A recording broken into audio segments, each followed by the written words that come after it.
This is a controversial subject, and I want to say real quick, too, that Marcus is a gentleman, but you might not like what he's going to say, but I want to hear it. Well, thank you, Joe, for inviting me. I'm very pleased that you felt able to do so. And most obvious thing to you that is false, that's not real, that they're trying to sell us with this narrative. That's what I want to know. I want to know which one in your mind is like, this one should be very obvious. This one should stick out. This is the one we should all look at as a trigger to know, hey, something's not right here. My particular understanding of the Apollo moon landings is that they did not happen the way we were shown. Whether anybody has landed on the moon or not, I doubt very much, but we certainly see no evidence that it's happened. Now, why could this be? Because obviously we've all seen it on television, haven't we? I watched it live. I'm old enough to have watched it live on television when it happened, when the launch took place on July 16th, 1969. I was up at 3:30 in the morning, it was in London, and I watched all that taking place, and then 4 days later they landed on the moon. We saw that live on television, didn't we? Live. It must be true. They wouldn't lie to us, would they? And then I started investigating it. About 25 years after the event, I actually heard somebody give a talk. It was about megalithic architecture, I think it was, or something. He showed lots of photographs, and he said, as an aside, he said, of course, you've probably seen those photographs of the moon landings. Well, they're not real. You know that, don't you? Now, this was about 1990, and I thought, what is he talking about? Of course they're real. I saw it happen. But I was trained as a photographer in London back in the 60s, and I was familiar with the equipment that was used to take the photographs, the Hasselblad cameras, very, very good cameras. So at that time, 1990, it wasn't really possible to look on the internet and check it out there. I had to go out to an astronomy show in London and buy a set of postcards, which I did, so I could look at them. There were photographs in books as well. And when I looked at these photographs, I was becoming increasingly aware that there were some anomalies, some inconsistencies with what we were being told, not least of which were the photographs were extremely good. Now, obviously, if you're an Apollo astronaut, you have the right stuff, so you can do things like take good photographs wearing armored gauntlets in your spacesuit and having no viewfinder on the camera. Of course, that's a bit of a drawback, but they got round that because all the photographs are very well framed, very well focused, which you had to control manually with your armored gauntlets. And you had to set the aperture and the shutter rings manually with your armored gauntlets. And you couldn't see the shutter button from it. These are all things I discovered by examining the evidence for these photographs. And the more I examined them and the more I found the evidence and compared the results as shown by NASA, which, by the way, stands for Never a Straight Answer, or the National Aeronautics and Space Administration, or No Astronauts Sent Anywhere, or any of the other quite amusing ways to describe NASA, I thought they were lying, because what I was examining did not square with what I understood photographic film. Now, this is a key point to bear in mind. These were all taken with photographic film. They were not digital images. When they appear on the internet, they've been scanned and entered on the internet as digital images. But the original photographs were taken with film, photographic film. Some people may even remember taking photographs with photographic film. And you take the photographs and then you take the film out of the camera and you send it away to be developed, and you get your pictures back and you look at them and to put them in an album maybe. But these are not digital images. What was taken on the moon was taken using photographic film and manually operated cameras that had no viewfinder. That's a point to remember. I've examined many of the photographs taken on the lunar surface, probably most of them. Actually, there are 5,771 photographs taken on the lunar surface by the 12 Apollo astronauts in the 6 missions that actually landed on the moon. There were 9 missions altogether launched with that whacking great Saturn V rocket, 360 foot high, weighed nearly 3,000 tons, and 1 million people watched Apollo 11 launch on July the 16th, 1969. The launch was real. There's no doubt about that. I'm not questioning that. I'm not disputing that in any way. What I am disputing is what happened 2 minutes after that rocket launched, because then it disappeared from sight. And the only source of information we have from that point on, until we saw those big parachutes lowering the command module back into the Pacific, in the case of Apollo 11, 8 days later, in the case of Apollo 17, 12 days later, the only source of information we have is NASA. They're telling us what's happening, telling us from what's now called the Johnson Space Center, named after Lyndon Baines Johnson, the president who was most instrumental in making sure that the space program got off the ground and continued and eventually was allegedly successful. Now, if these photographs can be demonstrated to be not to have been taken on the moon, there's only one other place they could have been taken, and that's here on Earth. And we know that many, many photographs were taken here on Earth of the lunar landings. They were taken during the training and simulation exercises, which are being conducted quite openly right across America at various sites, Langley, Virginia being one, and we know who also operates out of Langley, Virginia, right across America, right through to Arizona, Flagstaff in Arizona. There was a life-size model, it's about a mile long, of the Sea of Tranquility. It was created by the U.S. Geological Survey by the simple expedient of taking a few sticks of dynamite and blasting a few craters into Cinder Lake, just outside Flagstaff, Arizona. You can go and see it today. It's still there. It's not in quite such good condition because people do off-road driving across it.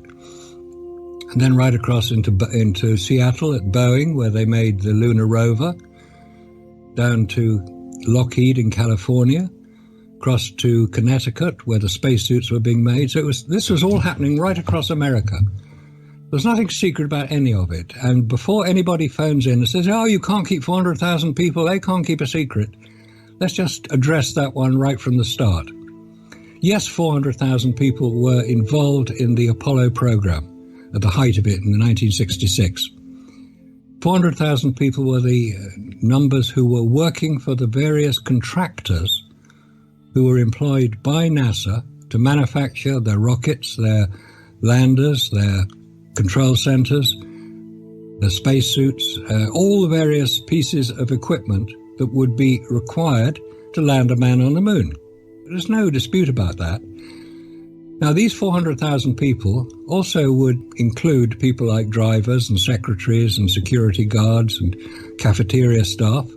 They weren't all rocket scientists. There were a few rocket scientists amongst them, obviously, because this was a fairly complex operation. And at that time, in the early 1960s, they were using slide rules.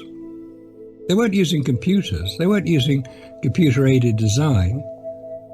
That didn't exist. Computers were really quite primitive at that time. So they were using slide rules. And if you're skilled at using a slide rule, you can actually do very, very fast and very accurate calculations. And obviously they were. They understood what was required. So these 400,000 people were doing the very best job they could to achieve the goal set by President John Kennedy in his famous announcement in May 1961 to land a man on the moon before the decade is out and return him safely to the Earth. When he made that announcement on May the 25th, 1961, John Kennedy had only been president for about 4 months. He was elected in 1960, inaugurated in January 1961. He'd already had to deal with the Bay of Pigs fiasco, the very surprising announcement of Yuri Gagarin's first orbit of the Earth in April 1961. And obviously John Kennedy had to come up with something pretty spectacular to demonstrate that America were not frightened by this show of strength by the Soviet Union, as they were called then, that America would meet the challenge and exceed it and demonstrate to the world the technological superiority of America. Fair enough. That's a political decision, and it's something which was obviously going to happen. But at the time he made the announcement, America's total experience in space lasted precisely 15 minutes. And that was Alan Shepard going up and coming straight back down again. So America didn't have a great deal of knowledge of space travel. And many of their rocket launches were rather spectacular failures. The Vanguard rocket exploded on the launch pad, which wasn't very fortunate, seeing as it was broadcast live. Russia seemed to have the edge.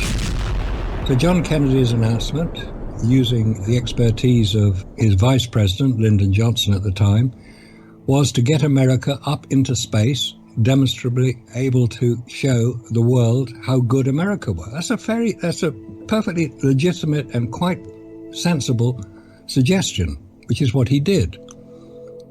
From May 1961 until July 1969, when America allegedly landed Apollo 11 on the lunar surface, is just over 7 years. And as a point of comparison, in December 2014, the Orion spacecraft, that's Apollo 2.0, was launched on its one and only launch to date, December 2014. We're coming up to nearly 5 years since it was first launched. And it didn't even go to the moon. It just went 3,500 miles out and came straight back again. Hasn't flown since. Primarily because the heat shield of the Orion craft very nearly failed. Anyway, we'll come back to Orion later. So to get back to the 400,000 people who worked on Apollo, yes, they did. But they were compartmentalized. They knew enough to do their own job. This is a military term, compartmentalization, and it was applied to Apollo because it was basically a military operation. It was controlled by the US Air Force. They were in charge in many cases because they were used to flying things. So reasonably enough, they would be the people who would take over and put it into effect, which they did. So compartmentalization means that you're working away on your spacesuit, let's say.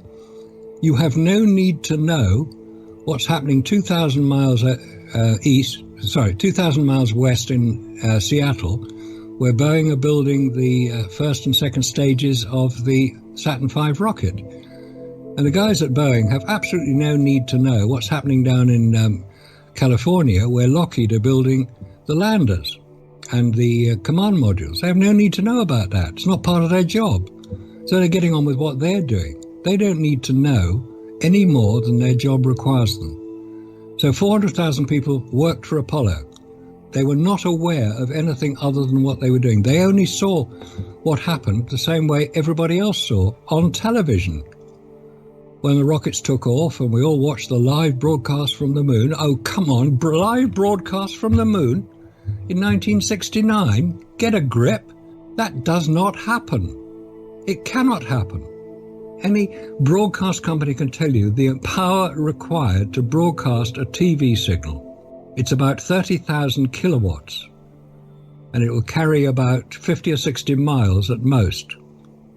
What you're saying is this whole thing was designed, number one, to prove to the rest of the world that the American, I guess, technological, maybe even the industrial military complex, it was all about putting an image to the rest of the countries that, you know, we're going to be the first ones there, right? That's what it was about. That's right. And you summed it up very well, actually. That's a very accurate summary of what it was about.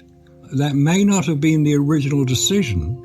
The original decision was probably what John Kennedy said, we'll land a man on the moon before the decade is out and all that.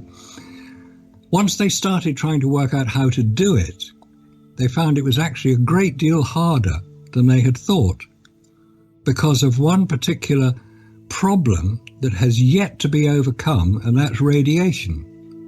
Because space is full of it. After James Van Allen, after whom those famous belts are named, of Iowa University, sent up a Geiger counter on top of Explorer 4 and discovered the strength of radiation in space, basically they said, hey, space is radioactive.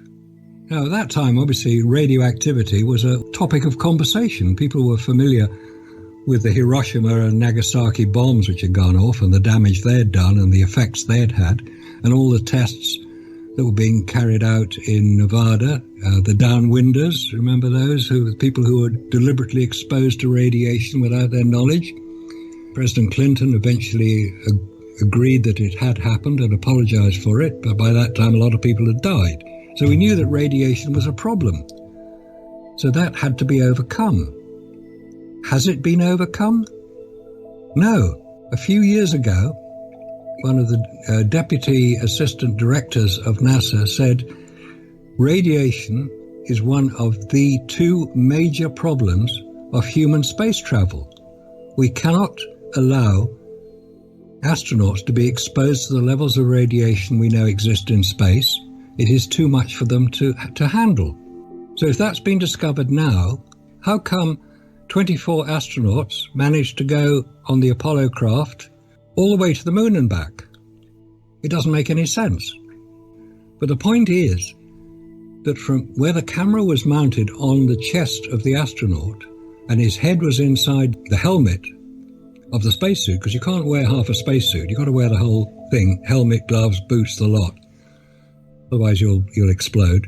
You can't see them from inside a spacesuit, and that is the problem. Aside from the fact that you can't see the shutter button, which is on the front of the Hasselblad camera, and you can't see the indicator dial on the side of the Hasselblad camera, which tells you if you've taken a photograph, because you don't know if you've taken a photograph, because you can't hear the click, which is the mirror moving out of the way. So with all these limitations of use, I claim that the photographs that we see allegedly taken on the lunar surface could not have been taken by the named astronauts. They were taken by probably professional photographers here on Earth.